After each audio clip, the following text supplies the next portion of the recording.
এখানে আসছি আমরা, এই যে গোসল করতেছি, আবার এখান থেকে যাবো টেকের ঘাট, সেখানে এনজয় করবো, দেন বাসায় চলে যাবো। প্রথমবার আসছেন? হ্যাঁ, প্রথমবার না এর আগে আর আসছেন? না, এর আগে বেশ অনেকবার আসছি। কিরকম লাগে ভাই? ভালো লাগে বিদায় আসি এখানে।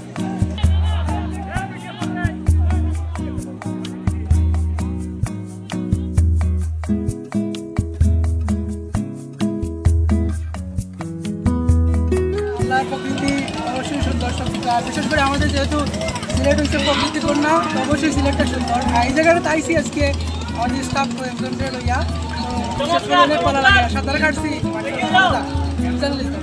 আমি টাঙ্গাইল থেকে এসেছি, আমি ক্লাস 4-এ পড়ি এবং আমি আমার মা বাবার সাথে টাঙ্গাইলে এসেছি। জায়গাটা খুবই সুন্দর, আমার কাছে অনেক ভালো লেগেছে। নেচারটা এত সুন্দর, আমাদের প্রকৃতি আমাদের বাংলাদেশে মানে প্রকৃতিতে ভরপুর, এখানে না আসে। কেমন লাগছে আপনার? অনেক ভালো, আর আমাদের নেক্সট ইয়ার আবার আসার প্ল্যান।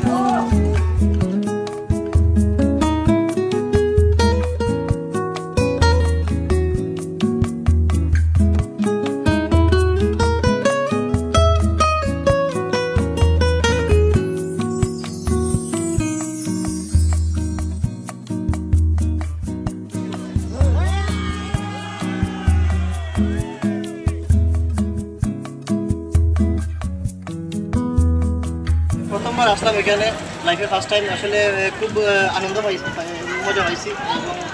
আমরা উপভোগ করার নিজের পাশেই রয়েছে আমাদের মেঘালয় পাহাড় এবং উপর পাশে রয়েছে আমাদের তাইপুর সুনামগঞ্জের অন্যতম একটা মানে পর্যটন স্পট এই টাঙ্গারা হওয়ার। এসে খুব ভালো লাগলো এবং এখানে সাঁতার কাটতেছি, খুব মানে ভালো লাগলো, জায়গাটা খুব সুন্দর।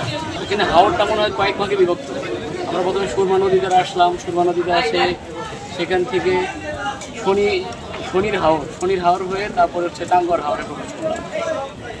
আর আশেপাশে গ্রামীণ পরিবেশ, বিভিন্ন জায়গায় পাথরের ফলগুলো চলতেছে, আবার হাঁসের খামার এবং হিজল গাছের বাগান, বেশ কিছু হিজল গাছের বাগান, এবং এছাড়া একটা স্কুলও দেখলাম আমাদের একদম হাওরের মাঝখানে। স্কুলের নামটা পড়তে পারলাম না।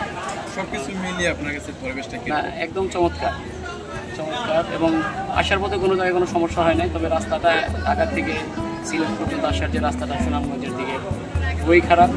মানে এ ব্যাপারে অবশ্যই প্রশাসনের একটু নজর দেওয়া উচিত।